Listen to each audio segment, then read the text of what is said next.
What's up everybody, it's Bloodshed Romance, and today I've got the E07K Andes by FiiO.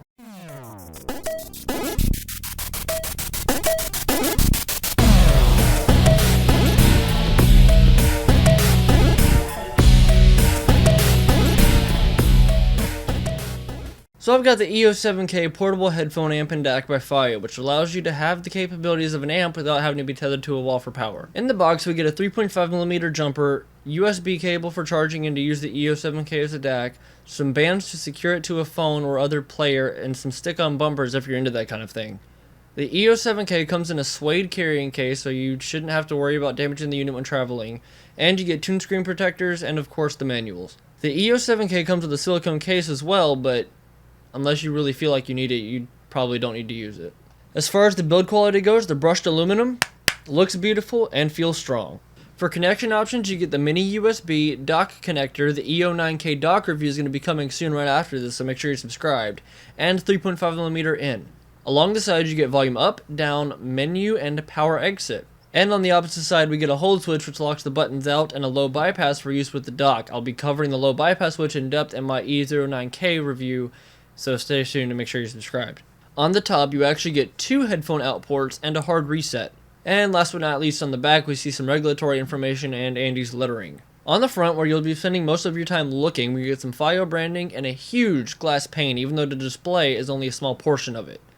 This concerns me because I don't know what this is made of. I know it's not touchscreen, so it doesn't have to be sensitive, but I hope it doesn't create issue if I accidentally drop the thing. I haven't seen many reviews saying that it's been an issue, but I guess we'll see. FiiO recommends that this be used with headphones that have an impedance of 16 to 150 ohms.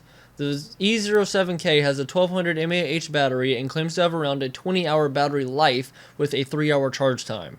The output power is 220 milliwatts at 32 ohms and 250 milliwatts at 16 ohm. The E07K has the ability to decode music at 96 kilohertz 24 bits when used as a DAC or digital analog converter.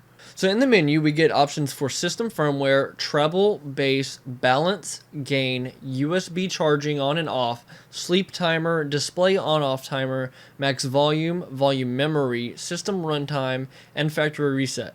The treble, bass, and balance have an increment of plus minus 10, and it's not stated if these are hardware EQ, but I'm thinking that they are because this is a dedicated amp. The gain has options of 0, 6, and 12. Volume memory lets you decide to remember what the volume value was before the unit was turned off, or reset it to a value of 20 every time you turn the unit on. Well, this thing is portable, so most people are probably thinking of hooking up a phone to it or something, so you can do that one of two ways. You can either connect the 3.5mm cable to the aux in, or get an on-the-go cable or OTG cable, and use the E07K as a DAC for your phone. I don't have an OTG cable, so I cannot test this, but I know not every phone will support on-the-go cables, so you're going to have to check your model of phone and make sure that it actually supports it if you plan to use this. If you wanted to use it for the computer, you could do the same thing. You could use it with a mini USB as a DAC, or you can just use it as an amplifier by using 3.5mm. If you connected the E07K with 3.5mm, you would just be using it as an amplifier and not the DAC, so you would be limited by whatever hardware you have already in your computer if you did this method. The safer bet of the two is to use the E07K as the DAC. All a DAC is basically a sound card external of your computer, so it gets rid of all the electrical interference and stuff, so you don't have to worry about any of it. I actually currently suffer from electrical interference on my computer, which is why I'm trying the external DAC features. I would like to disclose I'm not a huge audio person. I love audio and believe that I have a good ear for audio, but I've never really gotten into the external DACs, external amplifiers, all of that. This is brand new to me, so bear with me if I don't know the answer to any of your questions about DACs and stuff. So off bat, I had some issues with my E07K. I did buy a used one, so if you were to buy a new one, I can't say that you'd be affected by some of these issues. When I unboxed the E07K, it looked brand new, so my theory is the person who purchased it, opened it, plugged in their audio, found out my issue, and returned it with little use time. So the issue that I was getting is that I plugged my headphones into the E07K and the aux to my phone, and I was only getting left channel audio. I was confused by this and had to make sure my headphones weren't broke, so I checked them with my phone and computer directly. They worked fine, so when I tried to use the E07K as a DAC on my computer, when I did, it did the same thing. Left channel audio only. I tried using it in the E09K dock, which I'm going to do a review on, just stay tuned. It got both channels off of that, so the DAC on it was fine. It's just the amplifier that was messed up. I found a thread on headfi.org with others having the same issue. One of the posts by, I'm seriously not making this up, What the Hell 888, back in 9/6 of 2012, posted he tried plugging in his headphones to the aux port, then back to the headphone port, and it fixed his issue altogether. This is for the original E7 though, and not the E07K. A few other people were replying that it was fixing their issues as well, but I didn't have such luck. So I tried everything, including plugging the headphones into the aux and then back into the headphone port just like on HeadFi. I tried plugging in 3 headphones to the thing. I tried plugging in 3 audio sources, a mixture of all of them, using it as a DAC and then doing all of the plugs, unplugging the DAC and doing it all of those different combinations. Nothing was working. So then I started like giving up. I was like, oh man, this is hopeless. I might as well just go ahead and return it. On my bed, I had all of my cables basically sprawled out for all of my headsets and stuff. I was like, okay, something here is going to make this thing at least work some way.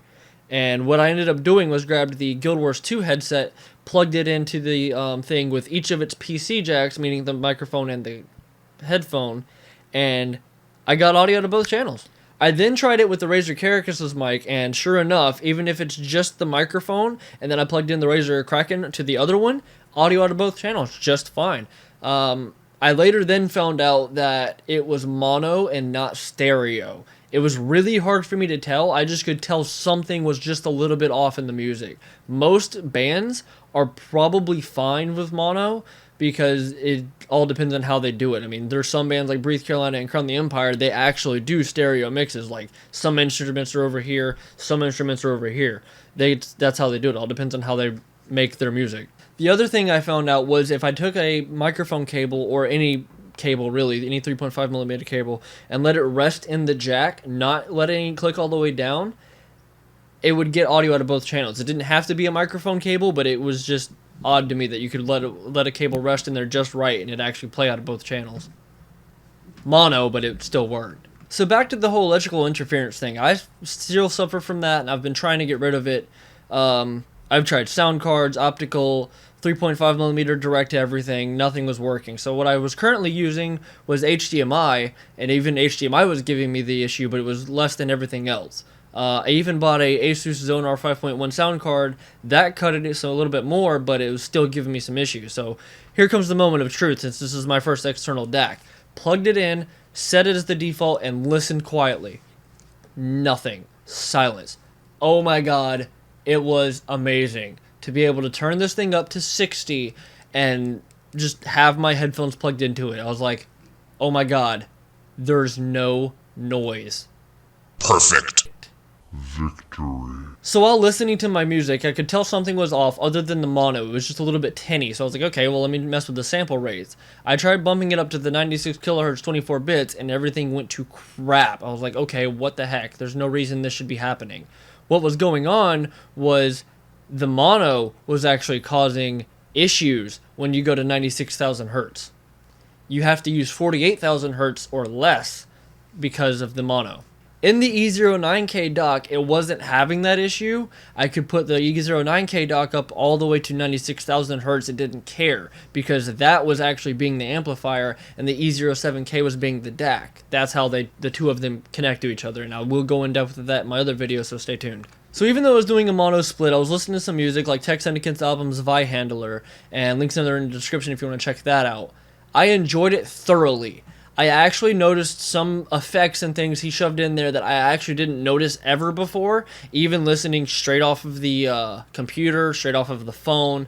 I've never actually heard some of the things I heard through the E07K, even though it's doing a mono split for me because I have a bad unit. When I was listening to some other music like Crown the Empire or Breathe Carolina, it sounded like a fake 7.1 sound was going on, but that's because those bands actually do stereo mixes, and the way they do it when it's doing left channel only just makes everything sound kind of hollow and tinny. It was really weird. I can probably get some clips in some other later video, but, you know, copyrights and all. I'm not going to try it. Like this video if you like it, dislike it if you disliked it, and comment if you have any questions. I'll answer them as best as I can. The E09K's functionality is all perfectly fine, even though I have a bad unit, so stay tuned for that.